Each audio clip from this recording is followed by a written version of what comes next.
This is the Value Investor Podcast with Tracey Reineck. All things value, all the time. Welcome back, value investors.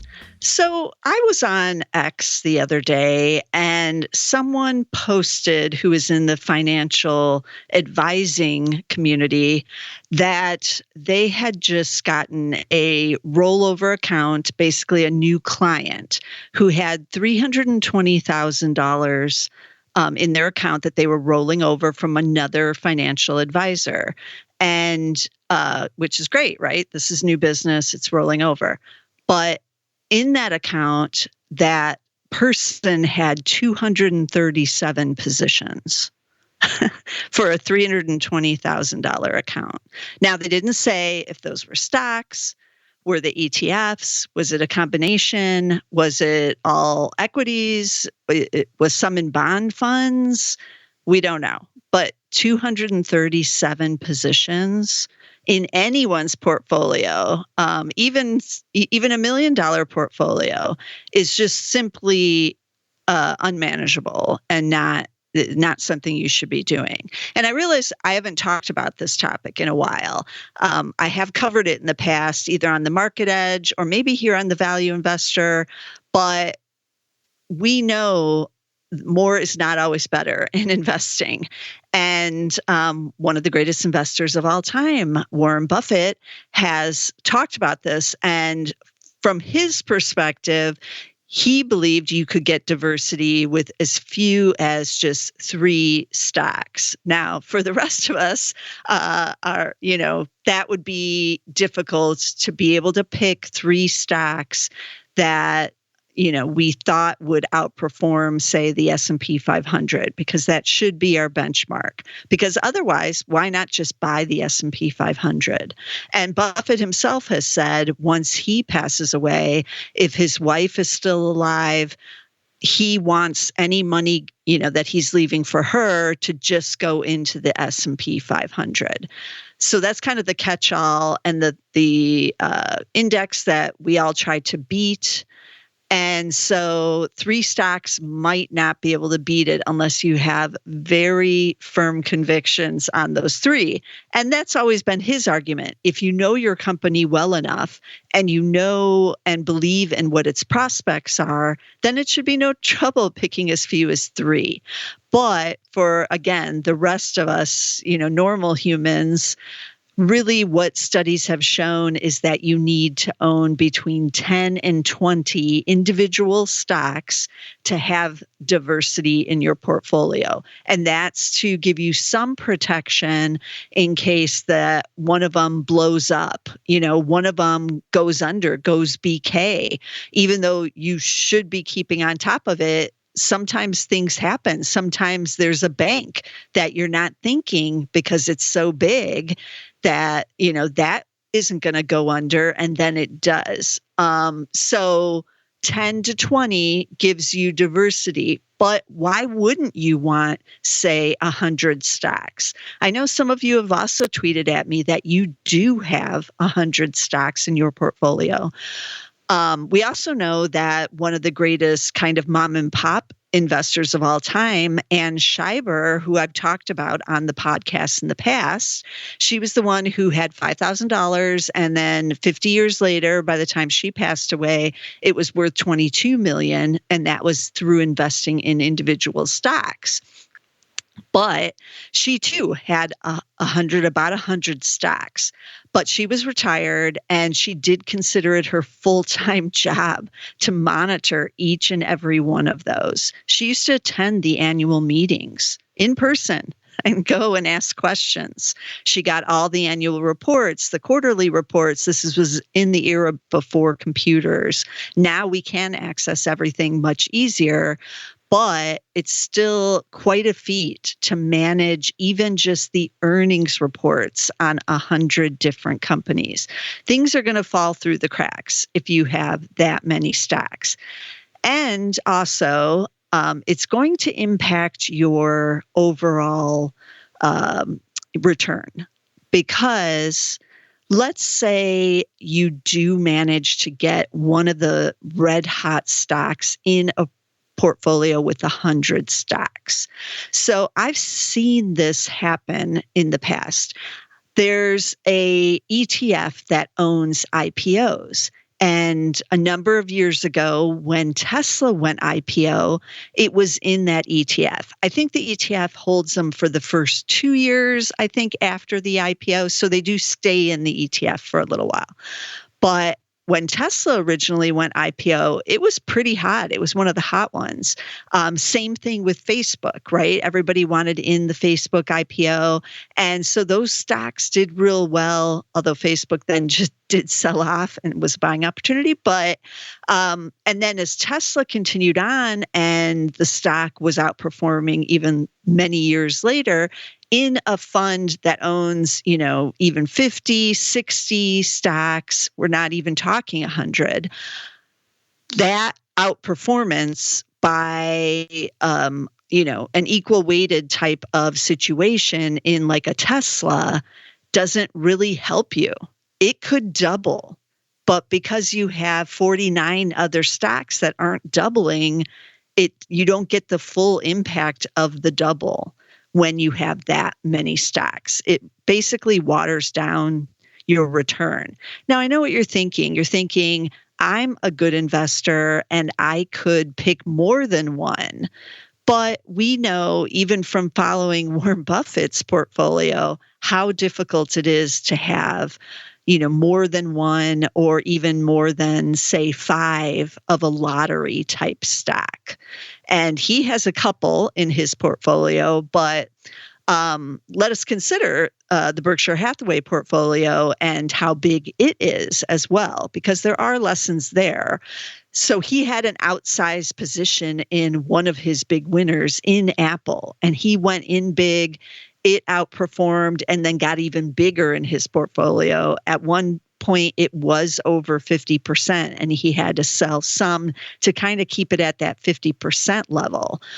But he has a couple other big winners that I've talked about on various podcasts in that portfolio, and they don't get nearly the kind of publicity that Apple gets in there because they are a much smaller position. So he bought pretty early on in 2011 shares of both MasterCard and Visa for the portfolio. Those are up big during, since he bought in, but they're very small, I think billion-dollar positions originally or thereabouts. And so even with how much they've gone up, they just don't move the needle that much on Berkshire's equity portfolio. Not like something like Bank of America, Chevron, American Express. Those are their big positions. And then obviously Apple. Even with the sales in Apple shares, it's still big enough that it will move the needle of that portfolio.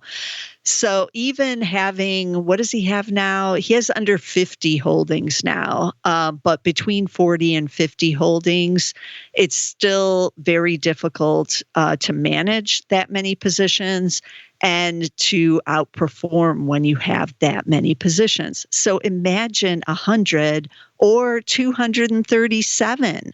Let's say you bought NVIDIA 5 years ago, but you had 237 positions in there. Sure, NVIDIA's done great for you, but it's really been watered down by the other 236 positions in that portfolio.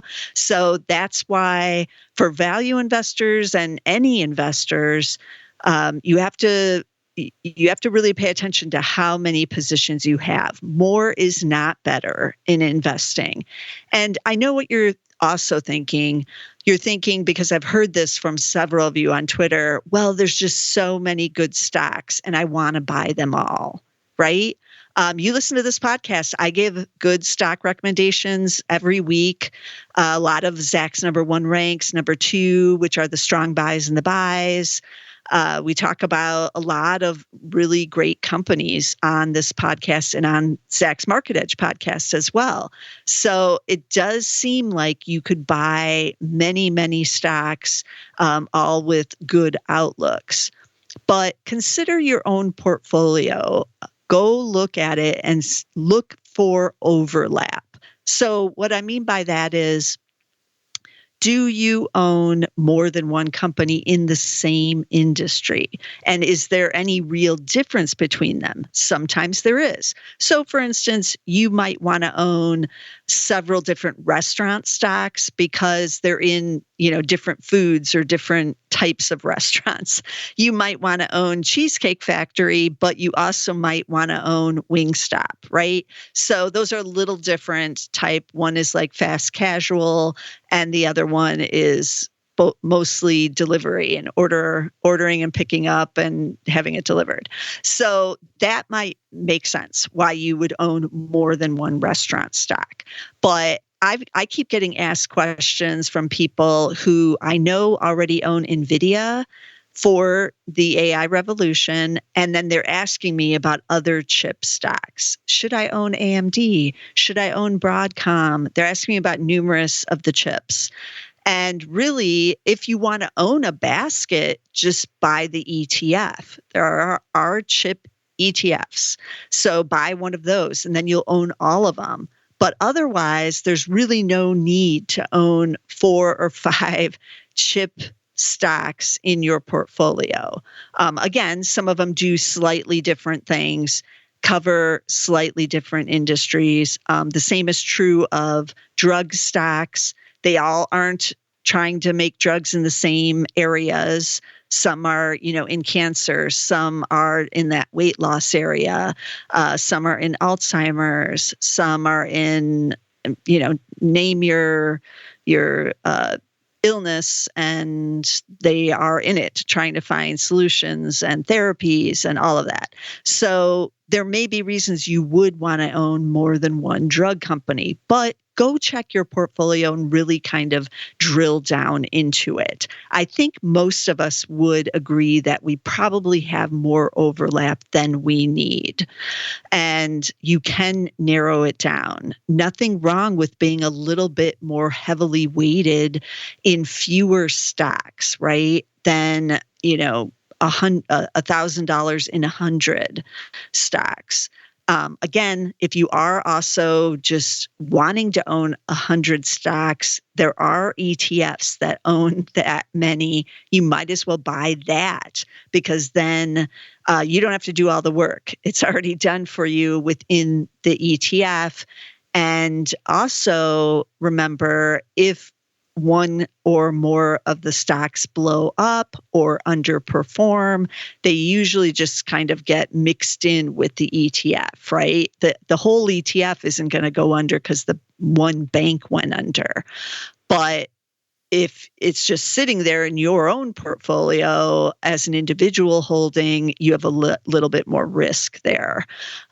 So I just wanted to point out some of these kind of technical things on today's episode, but I did want to look at a couple value stocks as well, because maybe you only have a couple stocks in your portfolio and you do want to add some more. So I'm always here to give some ideas and things that us value investors can be looking for. So I decided to screen with the PEG ratio for this episode because I wanted to look for both value plus the growth side, because that appeals to a few more people than just looking for value.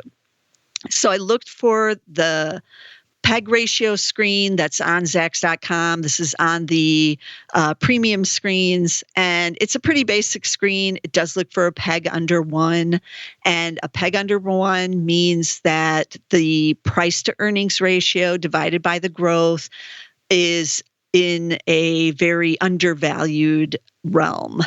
Something good is going on there. Either the stock is cheap and there's big growth, or the other way, the stock might not be as cheap on a PE, but again, you probably do have the big growth if the PEG is under 1. This also looked for the Zacks rank of number 1 and number 2. Those are the highest rank. It's strong buys and buys. And remember, that usually means that the analysts are raising their earnings estimates right now on that company. And we're a couple of weeks now kind of removed from earnings season. So some of these may be fiscal year reporters, or they just had real strong results of some kind. And so they're holding on to the Zacks number one rank and number two. Okay, so I ran the screen and it had 22 stocks. That's a lot. And I noticed just looking, through it that there were quite a few Chinese stocks. So the Chinese stock market is sold off. It's mainly at multi-year lows, like 5-year lows, although the PBOC, that's the Chinese central bank, did just this week, when I'm recording this podcast, the week of September 23rd, they cut rates and they pushed a bunch of liquidity into the system. This was a huge stimulus and seen as a sign that the government is trying to boost the Chinese economy now. This resulted in a surge in the stock prices, both over in China and here for companies, Chinese stocks traded on U.S. exchanges. So these are like the Alibabas, the JD.coms. JD.com was on this screen, along with several other Chinese stocks. So they are cheap. I've talked about a couple of them on various podcasts recently, including JD.com. I'm not a huge fan of the Chinese stocks myself, but you can't deny they were at 5-year lows. So why not look around, right? Why not take a look and see what's going on there? So there were quite a few on this week's screen as well, but I stayed away from those and I just picked 3 this time, although one is Japanese. So let's start with that one. The first one is Takeda Pharmaceuticals, ticker T as in Tom, A, K as in Kathy, but Kathy can also be a C. It's not a C, TAK. And they are, as I mentioned, a Japanese global pharmaceutical company. And these are the areas they're in: plasma-derived therapies, gastroenterology, not sure I'm saying that right, oncology, rare diseases, and vaccines. They are a number one, a PEG ratio of just 0.28. We knew it would be low because it has to make the screen, so we know it's under 1. They have a for value on the style score, a D for growth, and a D for momentum. They do pay a dividend. It's yielding 3.2%. So that's what I like to see for a lot of these big pharmas. And let me look, just why do they have the Zacks number one rank? So we have very few analysts covering it because it is a foreign company and they're only covering it for the year. Well, we have a little bit of data for some of the quarters, but it's mostly yearly data. We have 3 estimates for the earnings, and 2 are up in the last 60 days. 1 is up in the last 30 days for both this fiscal year and next fiscal year for the last 30 days. And so that's why it's got the number one rank. The analysts are a little more bullish recently, and they're all in agreement. And so the earnings estimates it is moving higher slightly, but these big drug companies, unless they're in the weight loss, they tend to move kind of slowly higher. And their earnings are still expected to be down 5.4% this year. So that must mean the PE is pretty low to get that PEG ratio. And yes, the PE is just at 9.4. So Takeda over the last year is down 7.5. Over the last 2 years, the shares are up, but just 12.7%. S&P 500 is up 55%, I believe, in that time period. So it's very underperforming. That's why it's a value. That's why everybody's ignoring it and avoiding it. And it's cheap, even on a PEG ratio. So you go do your own research on any of these companies that I'm talking about today, because they are more than just their PEG. And some of what these companies, with the share price, it just goes to show you how difficult it is to pick stocks that outperform the S&P 500, right? Because this one certainly is not, but it is dirt cheap right now. So Takeda Pharmaceuticals, ticker TAK. The second stock is a airline. Alaska Air Group made this list. I haven't talked about airlines in a while. Warren Buffett got rid of his airlines during the pandemic and has not returned to them. And I don't think he ever will. He's been burned too many times. I think he's probably put it on the do not buy list for the lieutenants. He says he doesn't tell them what to buy and sell, or he does tell them what to sell occasionally, but he doesn't tell them what to buy. But I have a feeling on this group, he's like, don't go back there, not while I'm around. So, but Alaska Air Group, it's got the number one rank, and it has A for value, C for growth, D for momentum on the style scores, VGM of B, so that's pretty high because A is the highest, and a PE of just 8.8. And then it's got the PEG ratio of just 0.5. Now, these shares did sell off over the summer. So they plunged into August, but they're rallying again. So they're pretty volatile, all of the airline stocks. It matters on what oil prices are at, and then really just what the consumer data is showing. If we go into recession, the airlines will be hurt. People tend to do staycations then. So we will cut back on our flying. And so the earnings won't look that great. But just looking at the earnings for Alaska Air Group, 2024 expected to be up 3.8%, but 2025, 30%. And it's got the number one rank because 5 analysts have raised in the last 30 days for this year and 4 for next year. So next year looking pretty bullish, even just on what the analysts are saying. So they made 453 last year, expected to make 470 this year, and then 612 next year. So I am liking what I'm seeing here, but the street still hates the airlines. So over the last year, the shares are up only 11%. That's really underperforming. 2-year stack up only 4.4%. That is really underperforming when you see what the S&P 500 has done, like I said, and I don't see a dividend. So I'm not even getting a dividend for my patients. This is why the airlines are difficult. And a lot of people just like to trade them, not buy and hold. But if you want to look at a cheap airline with decent growth expectations for next year especially, look at Alaska Air Group, ticker ALK. Then my third stock is called Ring Central. This is ticker R as in Robert, N as in Nancy, G as in George, RNG.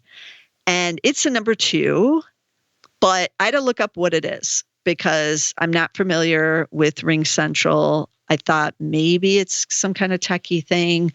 And sure enough, they call themselves the leading provider of AI-driven cloud business communications, contact center, video, and hybrid event solutions.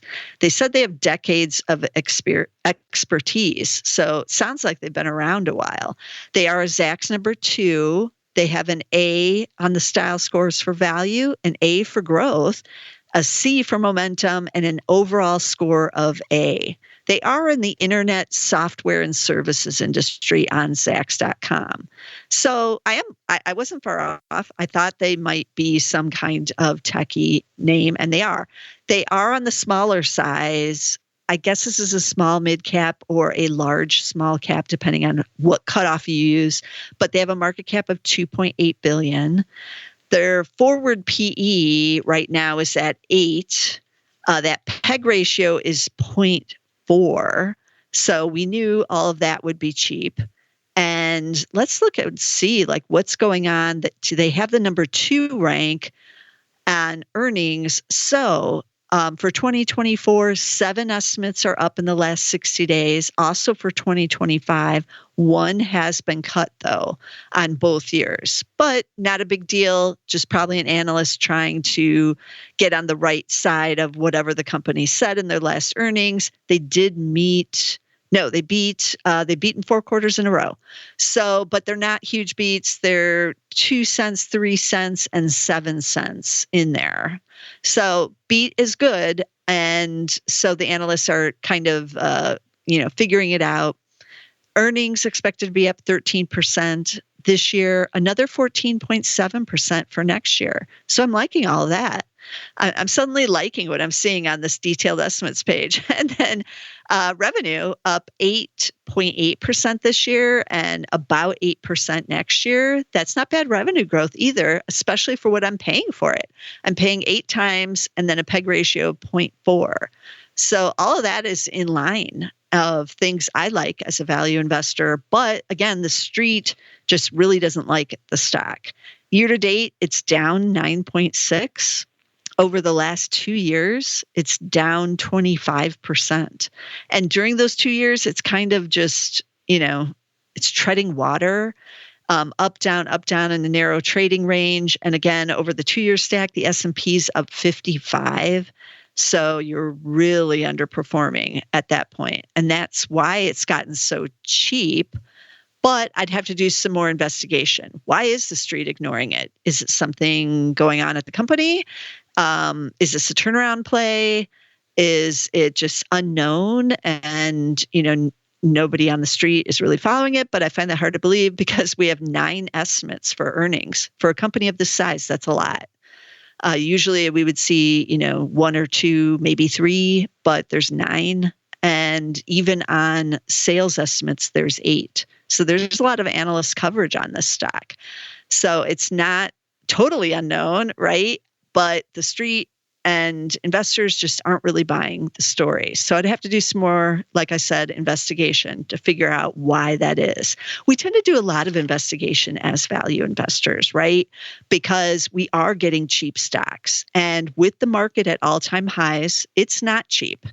And a lot of the big growth stocks are trading at really high valuations, over 50 times on a PE basis, over 10 times on a price to sales basis, and high price to book ratios, basically everything very high.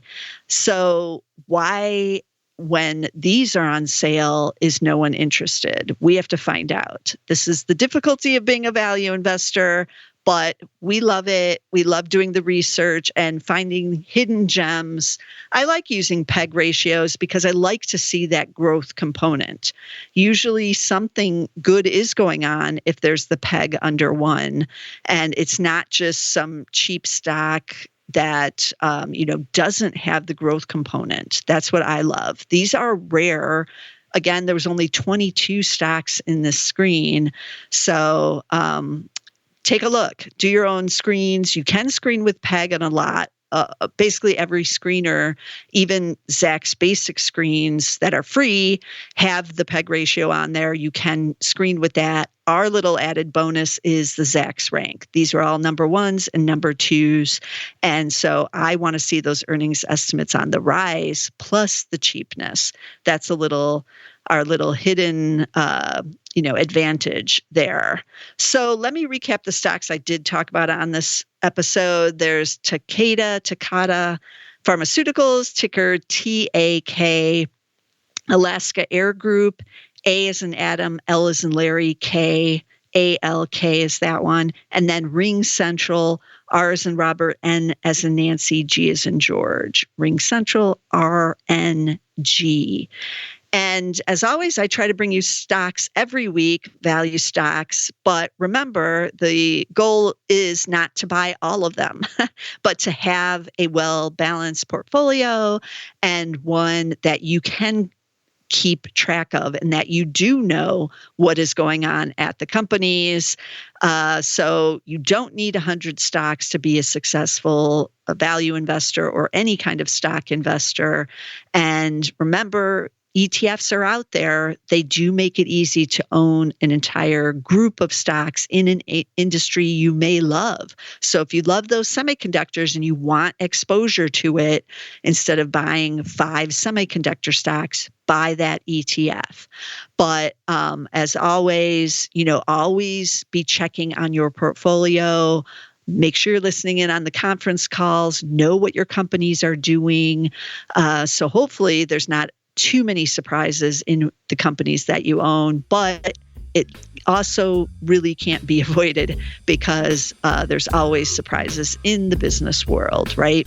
So be sure to subscribe to get all of the stock picks I bring you every week. We're on Apple, we're on Spotify, we're on Amazon Music.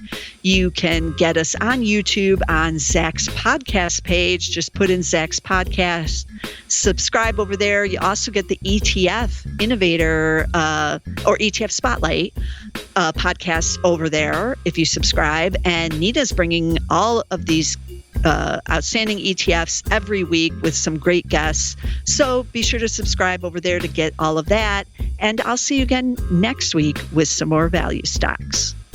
This material is being provided for informational purposes only, and nothing herein constitutes investment, legal, accounting, or tax advice, or a recommendation to buy, sell, or hold a security. Do not act or rely upon the information and advice given in this podcast without seeking the services of competent and professional legal, tax, or accounting counsel. Publication and distribution of this podcast is not intended to create, and the information contained herein does not constitute an attorney-client relationship. No recommendation or advice is being given as to whether any investment or strategy is suitable for a particular investor. It should not be assumed that any investments in securities, companies, sectors, or markets identified and described were or will be profitable. All information is current as of the date herein and is subject to change without notice. Any views or opinions expressed may not reflect those of Zacks Investment Research as a whole.